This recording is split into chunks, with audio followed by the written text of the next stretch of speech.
Shalom saudaraku semua, selamat berjumpa lagi dalam renungan pada hari ini.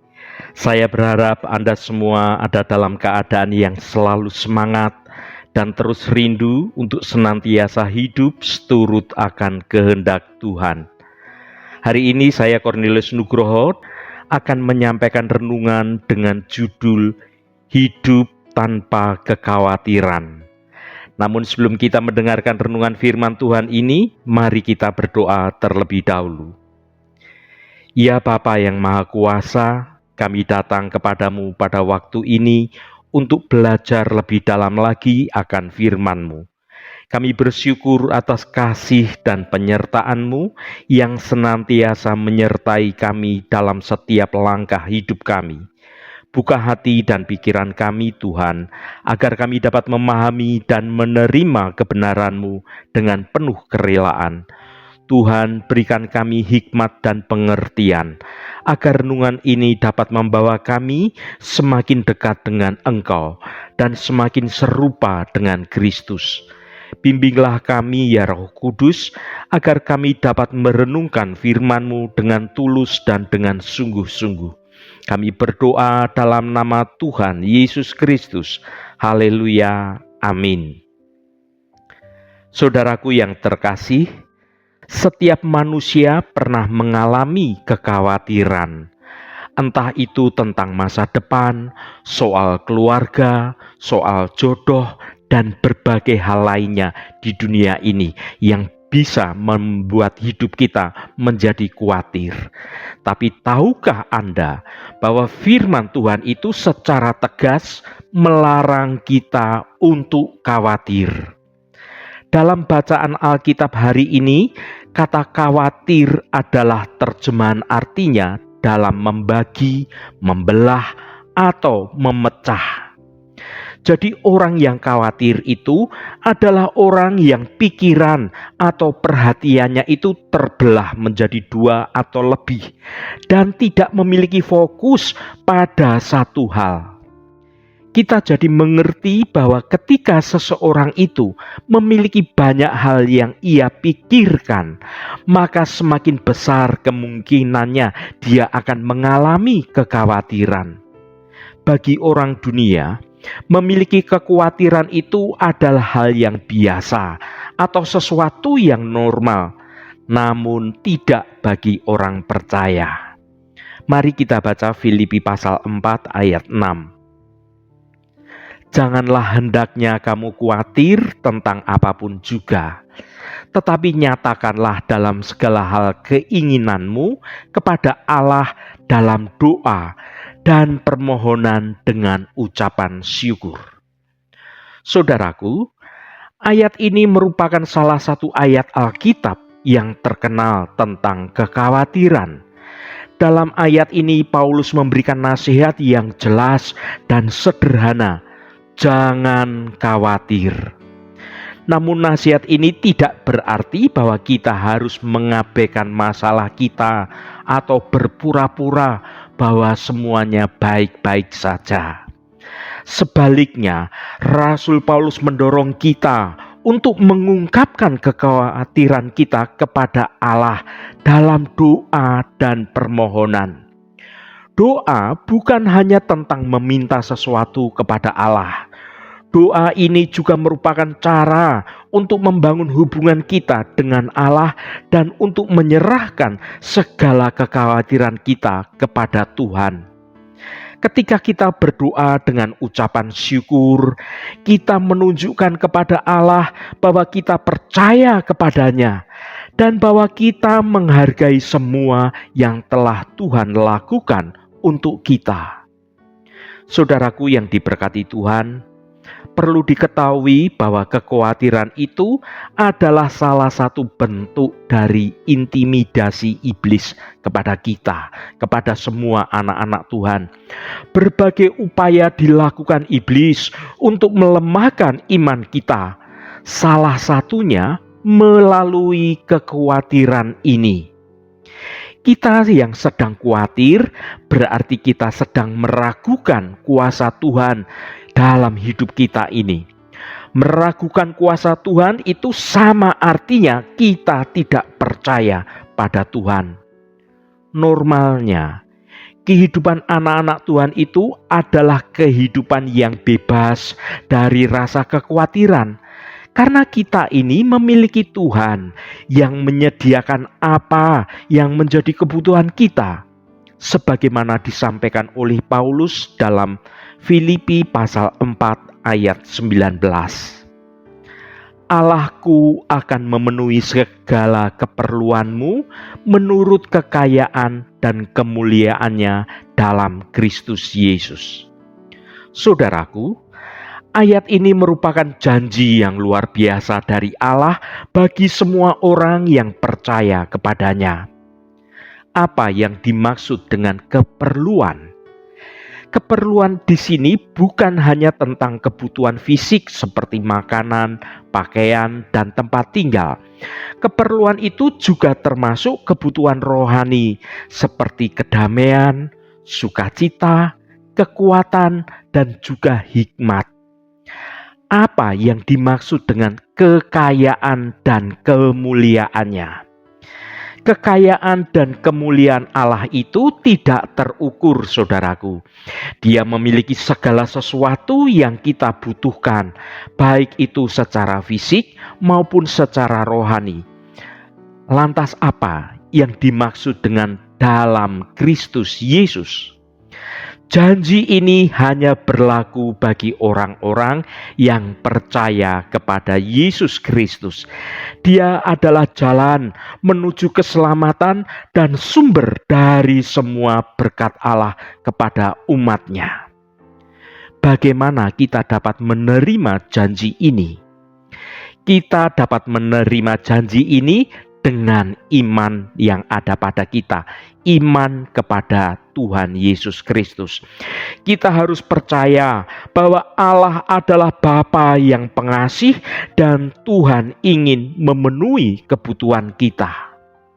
Kita juga harus percaya bahwa Yesus Kristus adalah juru selamat kita dan Tuhan telah membuka jalan bagi kita untuk kita dapat menerima semua berkat Allah.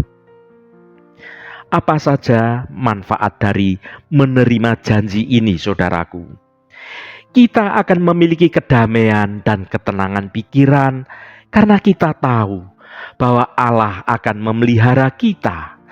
Kita akan memiliki sukacita dan kebahagiaan karena kita tahu bahwa Allah mengasihi kita dan Tuhan ingin yang terbaik untuk kita. Kita akan memiliki kekuatan dan keberanian untuk menghadapi tantangan hidup ini, karena kita tahu bahwa Allah itu ada bersama dengan kita. Allah menyertai kita, Allah memelihara hidup kita, dan Allah itu mengasihi kita.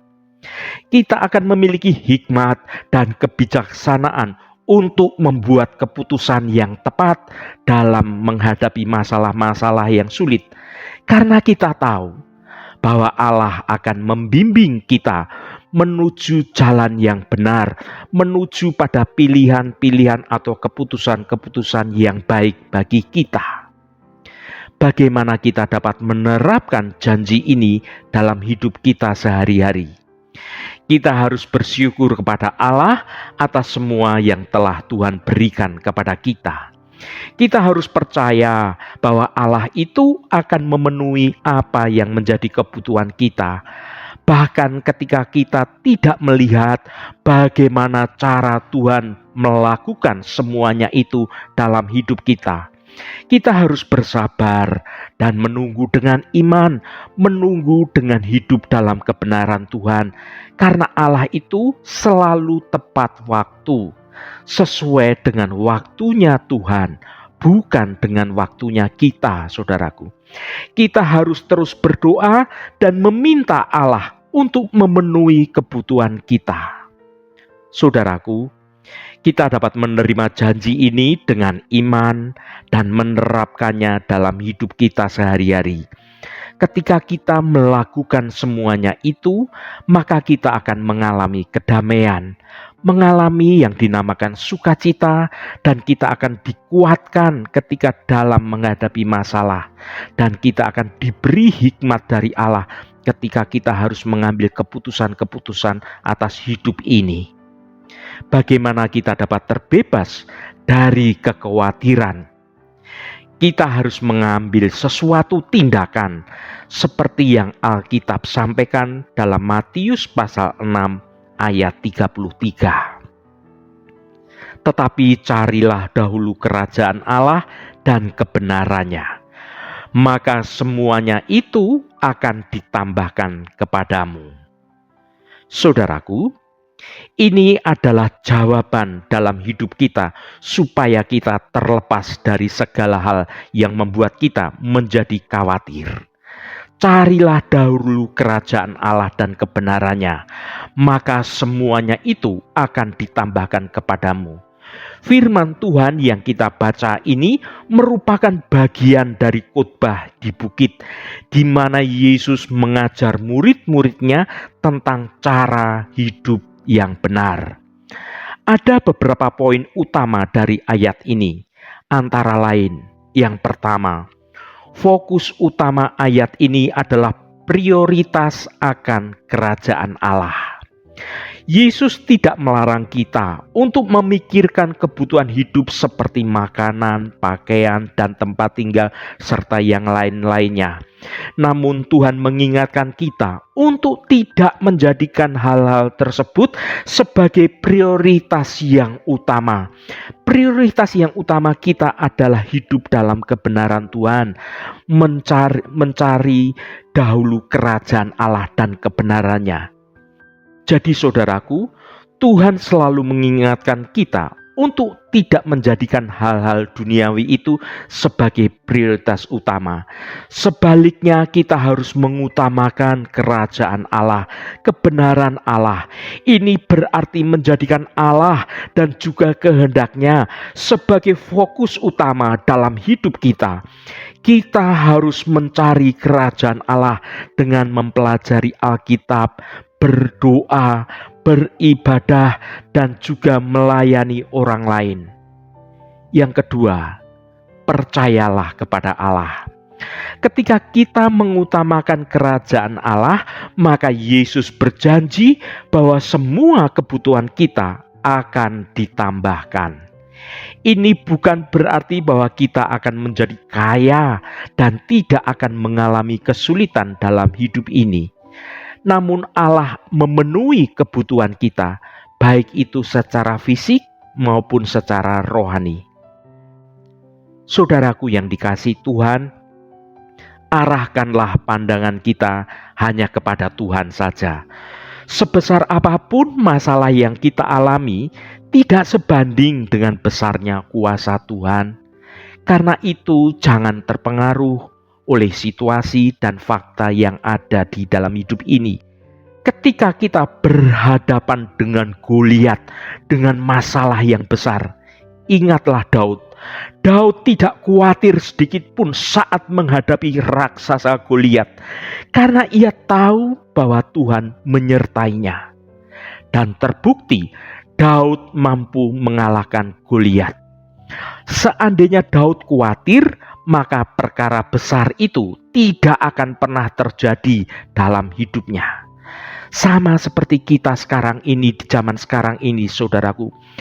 Masalah itu seperti Goliat, maka jadilah kita menjadi Daud yang percaya sepenuhnya bahwa Tuhan itu menyertai kita dan Tuhan akan memberikan kemenangan kepada kita, supaya kita memiliki hidup yang berkemenangan senantiasa dalam menghadapi masalah-masalah yang ada. Sesungguhnya kekhawatiran itu akan menghambat Tuhan bekerja dalam hidup kita. Oleh karena itu, saudaraku, janganlah engkau menjadi khawatir dan percayalah secara total kepada Allah. Sesulit apapun hidup kita, tetaplah kita jalani dalam kebenaran Tuhan. Tuhan sangat mengasihimu dan Tuhan itu akan memelihara hidupmu.